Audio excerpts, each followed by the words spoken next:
Find volt meter resistance R V by graphical method.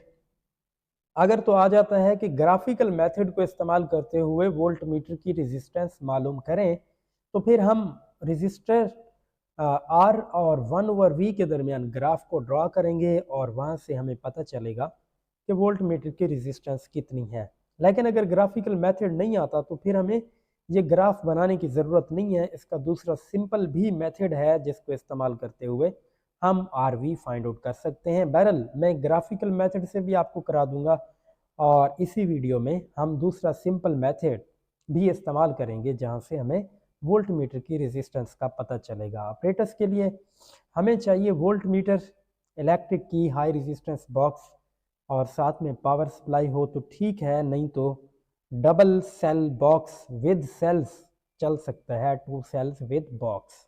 Circuit diagram में आप देख सकते हैं 3 हमारी चीज़ें हैं, वोल्ट मीटर, बैटरी और रेजिस्टेंस बॉक्स, तीनों सीरीज में हैं। यहाँ पे बैटरी के पॉजिटिव टर्मिनल से आगे हाई रेजिस्टेंस बॉक्स और अब जो रेजिस्टेंस बॉक्स आते हैं उनमें की का ऑप्शन मौजूद होता है। जो इन्फ का ऑप्शन होता है उसे की के तौर पे इस्तेमाल किया जाता है जो सर्किट को ब्रेक कर सकता है। तो हाई रेजिस्टेंस बॉक्स है, यहाँ पे आर एच उसकी रेजिस्टेंस को हमने शो किया। आगे वोल्ट मीटर है, उसका पॉजिटिव टर्मिनल वोल्ट मीटर का यहाँ पे राइट साइड पे और नेगेटिव एंड इधर से बैटरी के नेगेटिव टर्मिनल के साथ हमने जोड़ दिया। तो तीनों चीज़ें सीरीज में हमारा कनेक्शन हो गया। किरचॉफ वोल्टेज लॉ के मुताबिक हम यहाँ पे लिख सकते हैं EMF of battery is equal to voltage drop across volt meter and voltage drop across high resistance. तो ये दोनों जो हैं वो हमारे पास वोल्टेजेस हैं। तो ये जो वोल्ट मीटर हमें शो करा रहा होता है वो दरअसल ये V होता है, जबकि जो वोल्टेज ड्रॉप हो रहा होता है इस रेजिस्टर के अक्रॉस वो RH होता है। तो हमने इस इक्वेशन को लिख दिया। जो हमें नज़र आ रहा होता है वोल्ट मीटर के ऊपर वो दरअसल ये वाला V होता है। I is equal to E over RH plus RV। तो ये जो करंट I हमने लिखा है ये दरअसल किसके बराबर होता है, इसकी इक्वेशन ये वाली है, EMF of battery over total resistance in the path, जो कि ये रेजिस्टेंस होती है एक तो रेजिस्टेंस वोल्ट मीटर की और दूसरी रेजिस्टेंस यहाँ पे हमारे पास जो इस रेजिस्टेंस बॉक्स में से अप्लाई हुई होती है। और यहाँ पे हम जो E की वैल्यू ले रहे हैं या जो बैटरी हम ले रहे हैं वो एक आइडियल बैटरी है जिसकी इंटरनल रेजिस्टेंस ना होने के बराबर है, एक न्यू बैटरी है। तो थोड़ी सी डेरिवेशन है, आप देख लें। V is equal to E minus RH I, उसी इक्वेशन में जो हमने पिछली इक्वेशन देखी थी उसी इक्वेशन को थोड़ा सा मॉडिफाई किया तो V की वैल्यू आ गई E minus RH I, E minus RH और I की जगह उसकी वैल्यू आ गई जो कि हमने देखी है, लिखी है। इसके बाद E हमने कॉमन लिया 1 minus RH over RH plus RV। E यहाँ पे इस इक्वेशन में RH को हमने कैंसिल किया, इधर RH प्लस का है इधर माइनस का है तो RV ऊपर रह गया, RV over RH plus RV। तो इधर से अगर हम इस इक्वेशन को उल्टा दें तो जो V is equal to this है तो 1 ओवर V, तो इधर से इक्वेशन उलट जाएगी, RH प्लस RV ऊपर और नीचे ERV। 1 over V is equal to RH over ERV plus 1 over E हमने यहाँ पे अलग अलग कर दिया तो हमारे पास ये इक्वेशन आई। If 1 over V is equal to 0, हमने एक कंडीशन यहाँ पे पुट की है कि 1 ओवर V को अगर हम 0 रखें तो फिर ये इक्वेशन जो है कुछ इस तरह की बन जाती है 1 over E is equal to minus RH over ERV, E के साथ E कैंसल। तो यहाँ पे आप देख रहे हैं कि RV is equal to minus RH। तो इस इक्वेशन को इस्तेमाल करते हुए हम देखेंगे ग्राफिकल मेथड में कि RV की वैल्यू क्या बनती है। तो आइए अब हम अपने कंपोनेंट्स को एक सर्किट की फॉर्म देते हैं और फिजिकली अपने प्रैक्टिकल को परफॉर्म करते हैं। Resistance of volt meter by graphical method, आज का हमारा प्रैक्टिकल उससे रिलेटेड ऑपरेटर्स आपके सामने मौजूद है, जिसमें आप देख रहे हैं कि एक डिजिटल पावर सप्लाई है, एक रेजिस्टेंस बॉक्स है और एक वोल्ट मीटर है। जिसकी रेजिस्टेंस हमने फाइंड आउट करनी है, और इन तीनों को मैंने सीरीज़ में कनेक्ट किया हुआ है। डिजिटल पावर सप्लाई इसलिए इस्तेमाल की है क्योंकि ये स्टेबल ईएमएफ हमें प्रोवाइड करती है, जबकि अगर मैं सेल्स इस्तेमाल करता तो वो जब सर्किट एक्टिव होता है तो हमें स्टेबल तौर पे ईएमएफ प्रोवाइड नहीं करते, बल्कि उनमें ड्रॉप आ जाता है। तो इस वजह से मैंने बेहतर समझा कि मैं डिजिटल पावर सप्लाई ही यूज़ कर लूँ, क्योंकि इसके अंदर जो बिल्ट इन सर्किट होता है तो वो स्टेबल तौर पे हमें ईएमएफ प्रोवाइड करता है। इसका जो पॉजिटिव टर्मिनल है इस पावर सप्लाई का, पॉजिटिव टर्मिनल इधर रेजिस्टेंस बॉक्स के साथ और इधर से होते हुए रेजिस्टेंस बॉक्स से दूसरा टर्मिनल इस वोल्ट मीटर के पॉजिटिव के साथ, और वोल्ट मीटर का नेगेटिव टर्मिनल इधर से फिर से डिजिटल पावर सप्लाई के साथ। तो तीनों चीज़ें सीरीज़ में आ गई। अब मैं वन बाय वन आपको बताता हूँ कि इधर से ये जो बटन है यहाँ से हम अपने सर्किट को एक्टिव या इनएक्टिव कर सकते हैं, ऑन या ऑफ कर सकते हैं। इधर से हम वोल्टेज की रेंज सेट कर सकते हैं कि 15 वोल्ट पे हमने काम करना है या 5 वोल्ट पे। इसे 5 वोल्ट पे ही रहना चाहिए क्योंकि 15 वोल्ट पे बाज़ात रखते हैं और डायरेक्ट इधर से वोल्टेज अप्लाई होता है। तो जैसे ही बटन हम ऑन करते हैं तो उस वक्त जो इलेक्ट्रॉनिक कंपोनेंट्स हैं वो उड़ जाते हैं, जल जाते हैं। इस वजह से 5 वोल्ट पे ही इसे रखना चाहिए जैसा कि यहाँ पे मौजूद है। तो इधर से हम वोल्टेज की वैल्यू को चेंज कराएंगे अगर हमने कराना हुआ तो। आगे इसके बाद रेजिस्टेंस बॉक्स में ये इन्फ का ऑप्शन इस्तेमाल होता है इन्फिनिटी के लिए। जैसे ही इधर से मैं की को निकालूंगा तो अब ये जो दो मेटल्स के दरमियान कट है इसका डायरेक्ट कनेक्शन ख़त्म हो जाएगा और नीचे भी कोई कनेक्शन मौजूद नहीं है तो सर्किट ब्रेक हो जाएगा। तो इसे आम तौर पे हम इसके अंदर इंसर्टेड ही रखते हैं। इधर अगर मैं 100 का ये की निकालूंगा तो अब इन दो जो मेटल्स के पार्ट हैं इनके दरमियान कट है, इनका कनेक्शन ऊपर वाला ख़त्म हो जाएगा। तो इधर से जो करंट है उसको फिर मजबूरन जो नीचे एक रेजिस्टेंस लगी हुई है इन दो मेटल्स के दरमियान में 100 ओम की, तो उसमें से हो के जाना पड़ेगा। तो 100 ओम की रेजिस्टेंस फिर इस सर्किट में अप्लाई हो जाएगी। इसको भी अभी मैं इंसर्टेड कंडीशन नहीं रखता हूँ। तो इसके बाद आ जाती है बारी वोल्ट मीटर की। तो वोल्ट मीटर में देखें मैंने 3 वोल्ट वाली रेंज इस्तेमाल की है, ये 15 वोल्ट वाली रेंज इस्तेमाल नहीं की। तो एक जो हमारा टर्मिनल है वो ये प्लस वाला, ये माइनस वाला, इनके दरमियान जो रेजिस्टेंस है मैन्युफैक्चरर जो हैं जो कंपनी है उसने तो यहाँ पे लिखी हुई है कुछ 3000 ओम इस वोल्ट मीटर की रेजिस्टेंस है इन दो टर्मिनल्स के दरमियान में। लेकिन हमने अपना प्रैक्टिकल का प्रोसीजर फॉलो करते हुए देखना है कितनी है। अगर यही आती है तो फिर ये वेरीफाई भी हो जाएगी।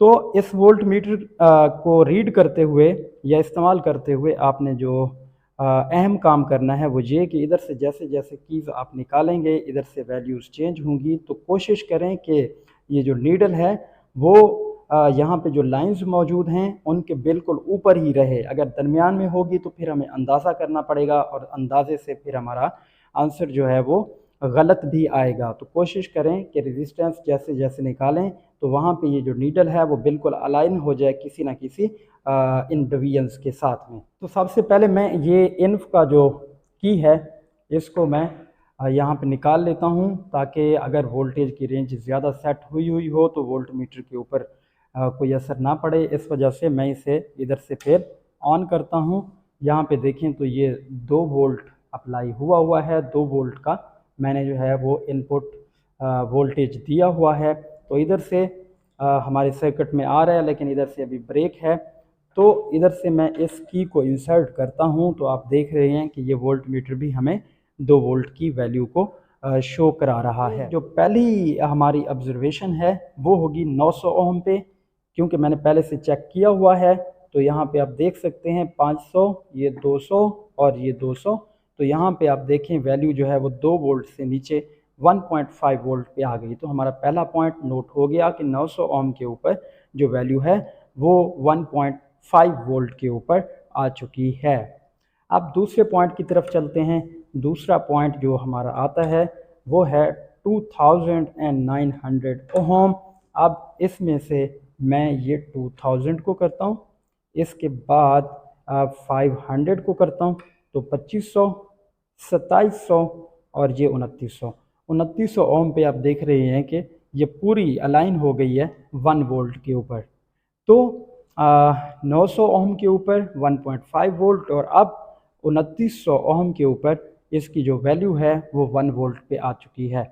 अब एक तीसरा पॉइंट निकालते हैं और हमारा प्रैक्टिकल कंप्लीट हो जाएगा।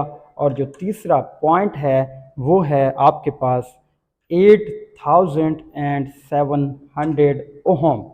तो इसमें 8000 हम कैसे करेंगे, ये 5000 होगा, 5000, उसके बाद ये 2000, 7000, उसके बाद ये 1000 ये हो गया, तो ये 8000 बन गई वैल्यू। और 500 निकालेंगे, साथ में ये 200 निकालेंगे, तो 8700 ओहम के ऊपर अगर आप इसे ऐडअप कर लें तो 8700 ओहम के ऊपर जो वैल्यू है वो 0.5 वोल्ट के ऊपर मौजूद है। तो इस तरह से हमने 3 पॉइंट नोट किए हैं। अब हम चलते हैं और अपना इस डाटा को ग्राफ की सूरत देते हैं और वहाँ से वोल्ट मीटर की रेजिस्टेंस हम मेजर करते हैं और देखते हैं कि क्या इसकी वेरिफिकेशन होती है या नहीं होती है। तो परफॉर्मेंस के दौरान जैसा कि आपने देखा, नंबर ऑफ ऑब्जर्वेशन में हमने पहली ऑब्जर्वेशन 900 ओम के ऊपर ली। जब 900 ओम की रेजिस्टेंस अप्लाई की हमने तो 1.5 वोल्ट मीटर पे रीडिंग आ रही थी, जिसका इन्वर्स करें तो 0.67 बनता है। इसी तरह से 2900 ओम के ऊपर 1 वोल्ट और 1 ही बनता है। 8700 ओम 0.5 वोल्ट की वैल्यू आई, जो कि 2 बनता है इसकी वैल्यू। तो इस तरह से 0.67, 1 एंड 2 1 ओवर V की वैल्यू बनी और R की वैल्यूज़ ये हमारे पास मौजूद हैं।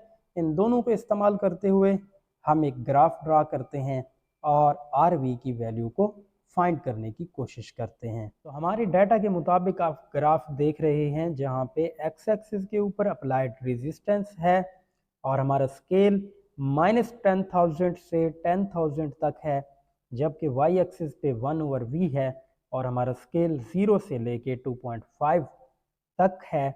और इसमें हमारा पहला पॉइंट 900 पे 0.67 पे 2900 उस पे 1 है, इसी तरह से 8700 पे 2 है।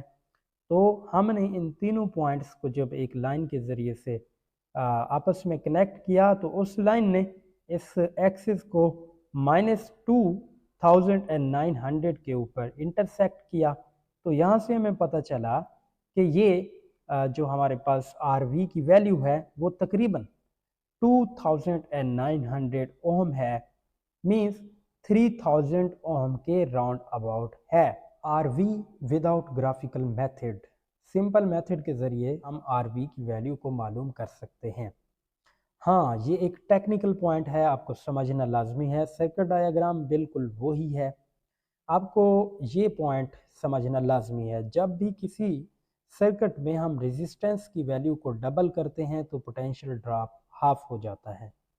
मीन्स अगर हमारे पास यहाँ पे सिर्फ एक रेजिस्टेंस हो जो कि वोल्ट मीटर की रेजिस्टेंस है, बाकी कोई रेजिस्टेंस यहाँ पे मौजूद ना हो, ये शॉर्ट हो यहाँ पे, तो इस एक रेजिस्टर के होते हुए अगर 6 वोल्ट की बैटरी है तो 6 का 6 वोल्ट यहाँ पे ड्रॉप हो रहा होगा। अगर ये आइडियल बैटरी है तो 6 वोल्ट यहाँ पे ड्रॉप हो रहा होगा। लेकिन अगर हम इस सर्किट में जितना रेजिस्टेंस यहाँ पे RV है उतनी ही रेजिस्टेंस एक और यहाँ पे लगा दें तो फिर इस 6 वोल्ट में से 3 यहाँ पे ड्रॉप होगा और 3 यहाँ पे ड्रॉप होगा। इसका मतलब ये है कि अगर यहाँ पे हमारे पास डिफ्लेक्शन हाफ होती है, मीन्स वोल्टेज ड्रॉप हाफ होता है, तो इसका दूसरा मतलब आप ये ले सकते हैं कि जितनी रेजिस्टेंस यहाँ पे मौजूद थी उतनी ही एक और रेजिस्टेंस सर्किट में अप्लाई हो चुकी है, जिसकी वजह से जो टोटल वोल्टेज ड्रॉप यहाँ पे 6 वोल्ट का हो रहा था वो हाफ हो गया 3 वोल्ट पे, और 3 वोल्ट का ड्रॉप अब वहाँ पे हो रहा होगा जो कि एक और रेजिस्टेंस इसके बराबर लग चुकी है। When applied resistance in circuit is doubled, the potential drop becomes half, so deflection of voltmeter is half. Deflection अगर वोल्ट मीटर की हाफ हुई तो इसका मतलब जितनी रेजिस्टेंस यहाँ पे थी उतनी ही रेजिस्टेंस और सर्किट में अप्लाई हो चुकी है। तो हम यहाँ पे यही करेंगे। सबसे पहले हम फुल स्केल डिफ्लेक्शन देखेंगे इस वोल्ट मीटर की, उसके बाद फिर हम इस तरह की रेजिस्टेंस यहाँ पे अप्लाई करेंगे कि वो डिफ्लेक्शन हाफ हो जाए। जब वो हाफ हो जाएगी तो इसका मतलब ये होगा इस रेजिस्टेंस के इक्विवेलेंट रेजिस्टेंस एक और आ गई है, इसकी वैल्यू हम देख लेंगे, जितनी इसकी वैल्यू होगी उतनी ही आरवी की वैल्यू होगी। तो हमारे पास जो आरवी की वैल्यू है वो हाई रेजिस्टेंस बॉक्स में से निकाली गई रेजिस्टेंस के बराबर होगी। सिंपलेस्ट मेथड इसका ये है कि आपके पास जो फुल वैल्यू इसकी आ रही होती है, जब आप कोई भी रेजिस्टेंस अप्लाई नहीं करते तो वोल्ट मीटर के ऊपर जो वैल्यू आ रही होती है वो कितनी आ रही है, 2 वोल्ट आ रही है। तो इसको हाफ करें। हाफ कब हुई थी हमारी, हमने देखा था कि वैल्यू हाफ हो गई थी तकरीबन 2900 ओहम के ऊपर। इधर से आप देख भी सकते हैं ये 2000, ठीक है, इधर से ये 500, ये 200 और इधर से ये 200। तो आप देखें वो 2 वोल्ट से हाफ हो के 1 वोल्ट पे आ चुकी है।